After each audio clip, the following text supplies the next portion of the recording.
All right, so boom, popping back out with a part two to the types of crushes that you have in your 20s video.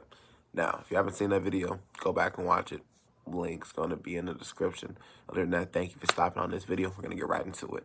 Boom.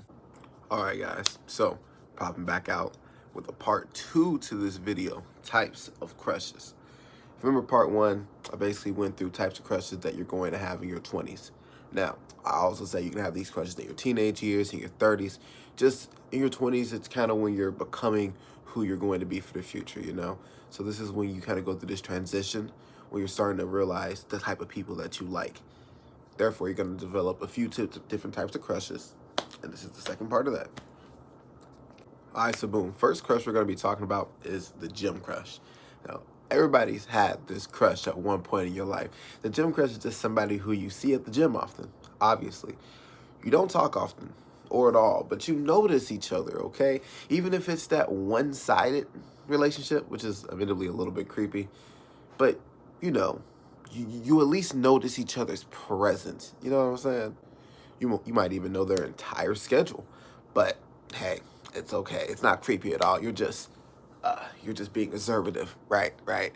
No, it's a little creepy, but basically, you've had the conversation with them here or there, but it's mainly a platonic vibe until one of you takes it to that level. Now, I will tell you, one of the best things about the gym crush is, if you're both, especially if you're both attractive, the gym crush is almost always a shoe-in, fam.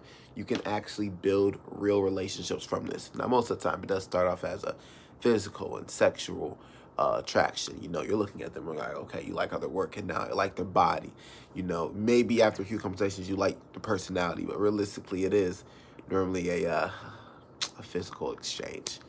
Might hook up a few times, but normally what happens is it turns into a few hookups, then somebody gets ghosted, and then somebody ends up canceling their membership. Not speaking from experience or anything. But yeah, that's the gym crush. That's the main gist of the gym crush. Okay, this one's a little bit strange, but it does happen. The subordinate. This is a crush on your secretary, your assistant manager, or you're a shift lead, and one of the two employees that you look over, uh, you know, one of those. Basically, anybody who you have some type of power dynamic over. You enjoy that you have power over them, and you're looking at them as somebody who will submit to you. Now, as a former GM, I've never done that personally. I've had people tell me about it.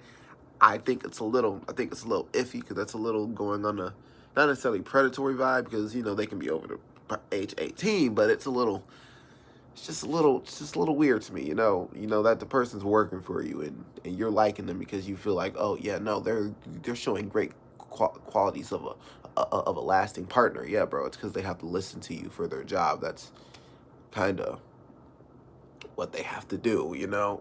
Anyways, you might find it sexy that you're basically their boss and they have to listen to you. And in some type of way, you believe that their subservience to you are qualities of a great partner, but these normally never work out, especially if it's a subordinate. Now, in my last video, I talked about if you're having a crush on your boss.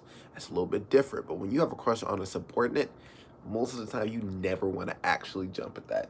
I don't recommend jumping at that. That's just something that you're gonna have a little crush on, whatever. Most of the time, you try to make a move, HR gets called on you, and after that, it's over, fam. So you might as well just throw that one, nick that shit in the bud. Granted, it's a crush that a lot of people go through, so that's the subordinate crush. All right, the gang, baby. This is one of my favorites because I feel like everybody's had this crush. I've definitely had a few of these. This is the roughneck. You find their attitude hot, fam. Their style sexy. And either you want to dominate them or you want to feel dominated by them. One of my most memorable crushes wasn't even as in my 20s. This was I was about 18, 19. This one girl that I met, really cool girl, worked with her, right? Worked like the same position at a spot called Naf Naf, actually. She was a chola. She was a chola. If you know anything about cholas, you know what I'm talking about. She was a chola from Chicago. I don't know if it was the tattoos, the way she talked. I was just like, bam, this bitch is bad. She wasn't even that bad in the body. No, I mean, realistically, she had a nice body. She was cute, all that. But I don't know what it was. It was just her. It was just her being so rough. I was like, man, I'd take that shit down. That's the mindset when you have a game baby crush, okay? Makes you feel like you can be reckless with somebody, you know? Maybe you're not normally reckless. It's that hard body attitude and lifestyle that attracts you. But normally these end in one of three ways, which can be good or bad. The worst way, you never go for it or they shut you down. More likely, you're just not their type or somewhere around. Cat, no. Look at this Wait, hold on.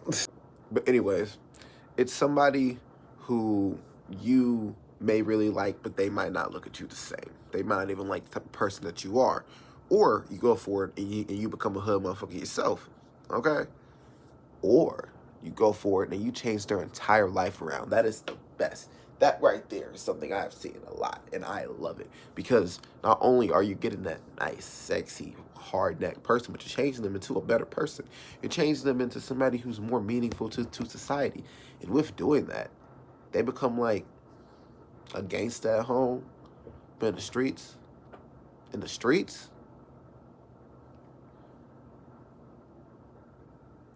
classy. That's what you want. You want a girl that's gonna beat somebody's ass if they look at you crazy. But everybody's gonna look at her and think she's just like a Scarlet. That's the type of girl you want, okay? And that's what you're gonna get if you make it with the gang baby. Next, we're talking about the family friend. Now, this is one that's pretty universal, I feel like. It's somebody who comes around the family a lot. Maybe it's your sister's best friend, your mom's cousin's uncle's son, whatever it is. But you know this person because they're around the family a lot. And you just find them attractive. They're not family, though. They're not family. Not nothing of the sort. Not a 10th cousin. Most of the time, you've had time to talk to them, so you also like their personality a lot. So this one isn't purely looks-based. You genuinely like the kind of person that they are. You probably flirt with each other a lot.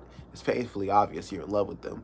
Maybe you just want the excitement with being somebody who you already click with, who your family already likes. Maybe you're feeling excited about being with somebody in secret. Maybe your family will look at you crazy for getting with a friend or whatever. But most of the time, these actually can work out greatly if you play your cards right. So the family friend crush, it's something that I feel like is universal. I feel like everybody goes through it at some point. And if you actually go for it, especially if both find each other attractive and funny, most of the time I've seen these turn into marriages, and they normally last. They normally last. All right, this is probably the best one on the list. The one that likes you. Imagine finding out somebody likes you. Like, somebody actually has a crush on you. Like, me? Raggy? Me? What? Now, if you're anything like me, your first instinct is to think, oh my God, people want to get to know me? That's crazy. Like, what? This is amazing. But now suddenly, with probably no initial interest, you probably didn't even notice the person at first. You're like, oh my God, I like them too. And it's simply because they like you, which is great. Which is fucking great. That is the best situation, because if you already know somebody likes you, you don't have to play any games. You don't have to do anything. You just have to go for it. You just have to go for it, okay? And these are normally the best relationship starters, because just like that, they have nothing.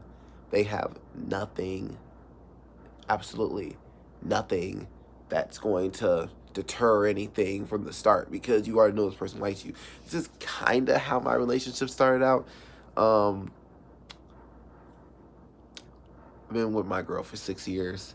I liked her a lot. According to her, she didn't even know that I was into her or anything like that. But all of a sudden, she started liking me. And then, as time went on, we ended up being great. It's nice to feel wanted, first of all. And when that person's also attractive, come on now. Come on. It's in the bag. The only time this one sucks is basically when one party cannot take the hint and they just end up fumbling.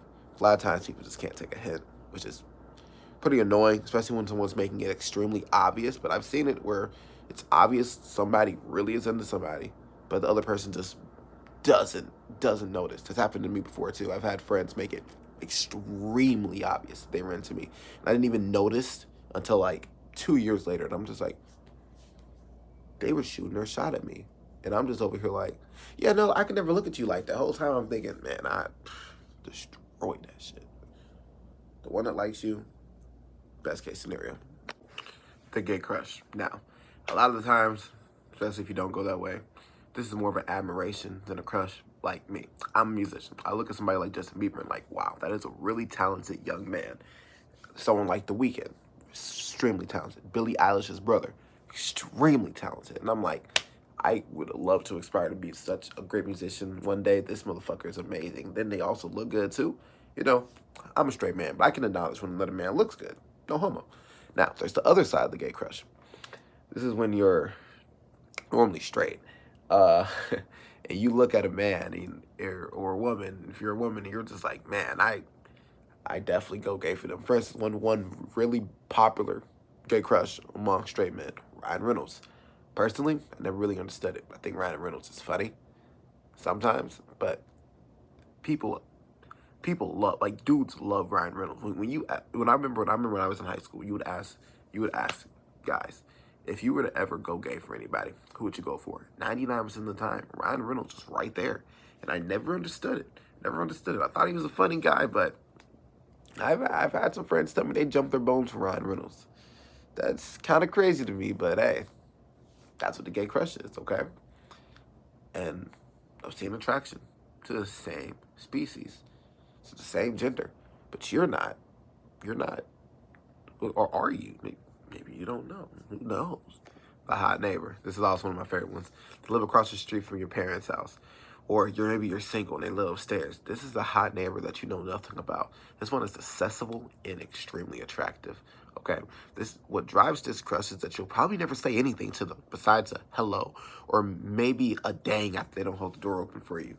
You know, but this is a crush that most likely, if it does go anywhere, it'll be a hookup. You might have a few hookups from it, you know, especially if you're in your 20s, you live by yourself. You might find an attraction with one of your neighbors, and you might hook up a few times, but most times it's never going to go past that, okay? And if you actually try to attempt to keep going for it, most times it's going to look like you're stalking them, and it's even worse because you live in the same building or whatever. Not speaking from experience, but yeah, basically, it comes to the hot neighbor. Basically, somebody who is accessible. Maybe you notice each other. They're extremely attractive. They live right by you, and because of that, that's prospect number one for you. That's what the hot neighbor is. The intimidating one. Now, this one's gonna be nice and simple. This one kind of scares you, but you're kind of into that. Okay, it kind of turns you on. Maybe you genuinely think they're out of your league as well, but you really like them.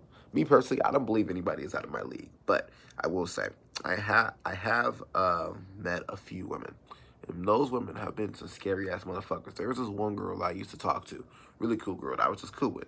She used to be in the gym all the time. I remember watching her go from like a size 12 to like a size 6, and she got like this bitch that got built. And the way she used to talk was very aggressive.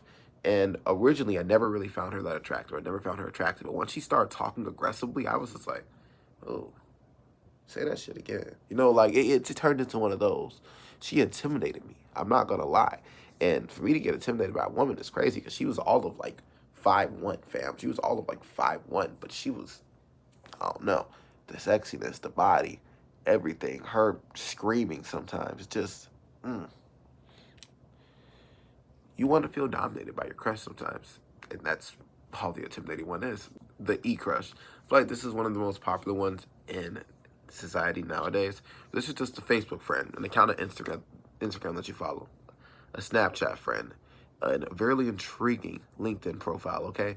But it's just their profile. You probably don't know this person in real life, and if you did, it was probably in passing. Maybe you went to school with them.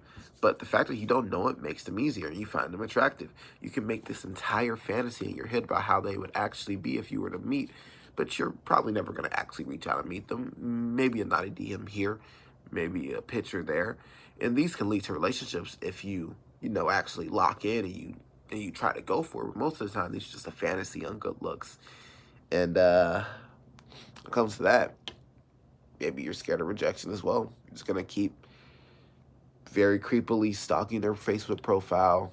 You're going to keep looking through their friends, trying to see if they have a new partner or anything or something. But this time it's just a Facebook crush, just a Snapchat crush, and eventually, you know, they might end up removing you, and then you're gonna get really, really sad, like really sad. But until that happens, they're gonna be the one for you in your mind. Yeah. All right, my cat is trying to fight me, so we're gonna go ahead and end this video. Thank you for watching. I am gonna be making more videos. Not exactly sure about making more crush videos, but we'll see how that happens. We're gonna be making a video actually in a few days. Gonna be dropping, so be on the lookout. Other than that, thanks for watching. Talk to y'all later.